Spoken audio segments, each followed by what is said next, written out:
that chair, I gotta get that right. Testing, testing, 1, 2, 3. Am I in the right place? I guess we'll see.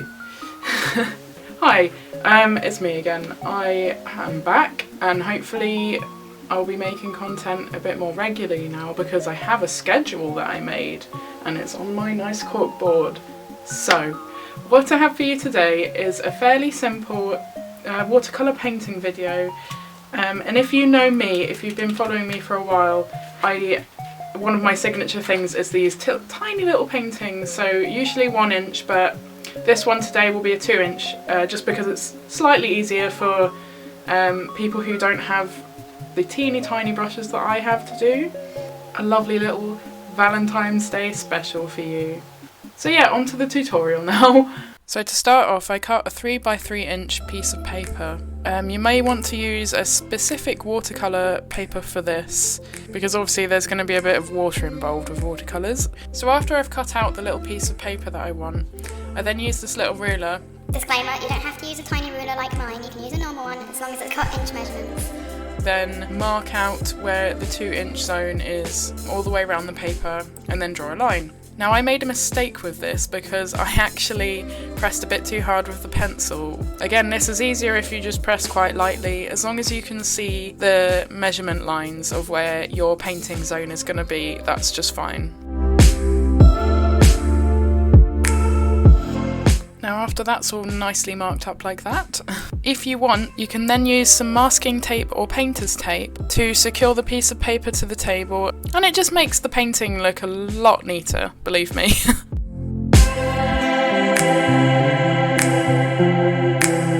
So to start off painting, you want to mix a light orange. In case you didn't know, to do this you just need a lot of yellow and a little dab of red, and it will come out the colour you see here on the screen. So you want to start from the bottom and work your way up to the middle of the paper with the paint.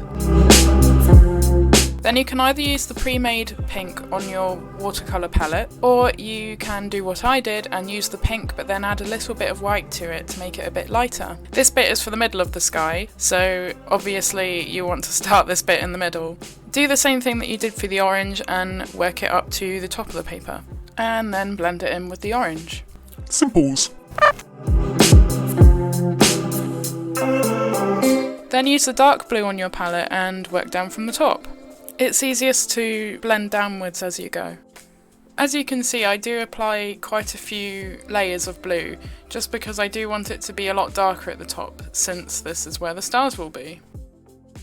Also, don't be afraid to apply a little bit of black if you need to. I did this on mine just because I did want it to be a bit more of a navy blue right at the top of the piece.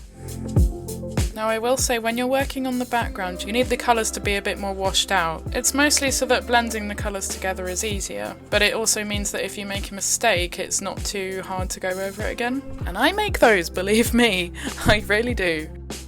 After all the colours are applied, feel free to go back and blend in the colours a little bit more. What I tend to do with this is I dry my brush slightly with my fingers, and I just go over the bits where they overlap. And this tends to work quite nicely usually. But this bit is optional, because if you're happy with how it's blended already, then just don't bother. I'm just fussy. After leaving the background to dry for 5 minutes or so, let's start on the foreground. So we'll need black for this, and you can either keep using watercolours and just make it a really thick black, just like solid, or you can use something easier and just use acrylic. So I use my eye to figure out whereabouts the middle of the page is, and I draw a little line from the bottom middle of the page to where the tip of the roof will be.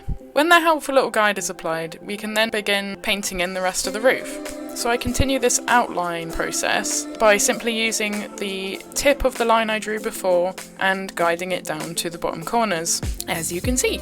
When you're happy with the roof shape, feel free to just paint that all in black, like this.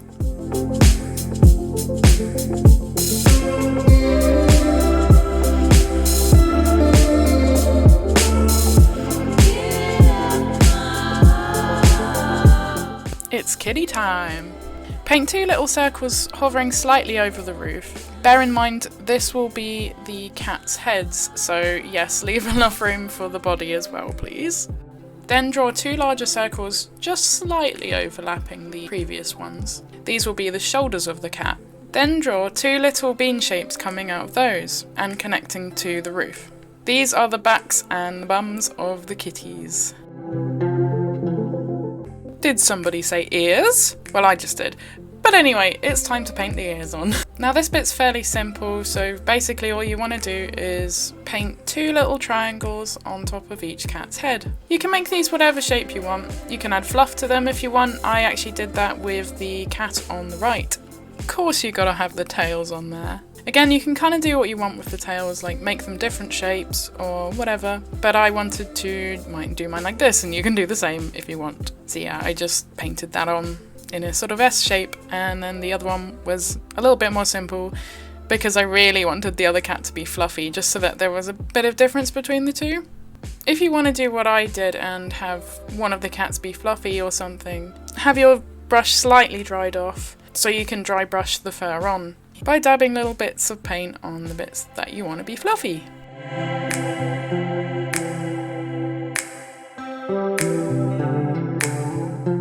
Gosh darn it! You might have noticed that in this one there's also a star painted there. The star wasn't too complicated. I basically just got a bit of white watercolour paint and lightly applied it in a cross shape. As you can see now, I'm just applying a little arcing swoop from the top right corner for the shooting star effect. You want the white colour to be very watery for this so that it's quite transparent. Or you can do what I did and just apply it in little bits and then blend it in later. Feel free to brighten up the main star a little bit if you have to. That's what I did. I just really wanted it to stand out from the rest. And after that, let's dot all the little stars on. So yeah, this is as simple as it sounds. You just get a nice dollop of white paint and dot it wherever you want. I wanted there to be quite a lot of star coverage on the dark sky and a few on the sunset as well, just to make it look a little bit more natural.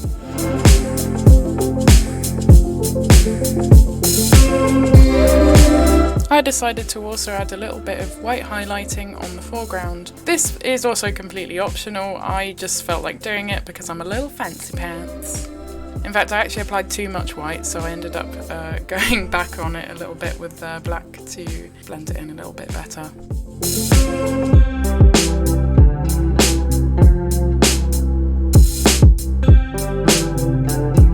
Now, how about those finishing touches? As you can see here, I've got a liquid watercolour paint. They come in these tubes and they tend to be a bit thicker than standard dry watercolour palettes. But you can also use acrylic paint if you prefer.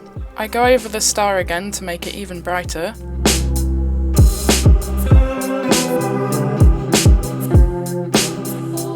And again over the trail.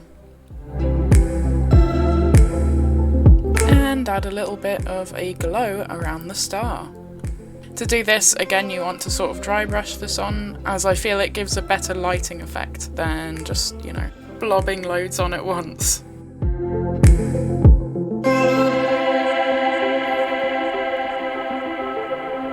And we can extend the glow however much you want, as it just makes it look a lot cooler, I think.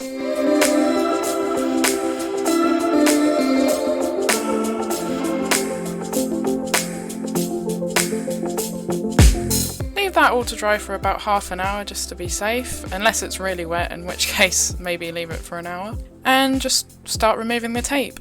Try and be careful when removing the tape, because obviously if you're not too careful then the paper can rip, and that's a bit of a disaster, let me tell you that. You can see as I'm removing it here that the border around the painting is really nice and neat. Well chuffed with that. So this is what I ended up doing with my final painting. I finished it and then I was like, you know what? I should just turn that into a card. So it's just a lovely little Valentine's Day card for my lovely husband. And if you follow my socials, you will see that I have used these in another project, these red pieces of paper, this red envelope and this red card. It is for another project I've been working on. It was actually given to me for that project, so I didn't buy it, but I've been given all the leftovers, so that's really nice. Thanks, Lauren. Anyway, I hope you all have a fabulous, calambulous day. I'm there. So if you want to help me come up with ideas for video concepts I could do, please feel free to get in contact with me on any of my socials. Those will all be in the link in the description below, along with my Etsy, so yeah, remember that one. I really like being open with my subscribers and my followers and clients, and you know, so if you have any suggestions or anything you'd like to see me do, just let me know and I'll take that into consideration and maybe make a video about it, who knows. Anything could happen. So see you next time, guys. Hope you all have a lovely Valentine's Day. You know, it doesn't matter if you've got someone or if you don't, just I hope you all have a lovely day. Bye!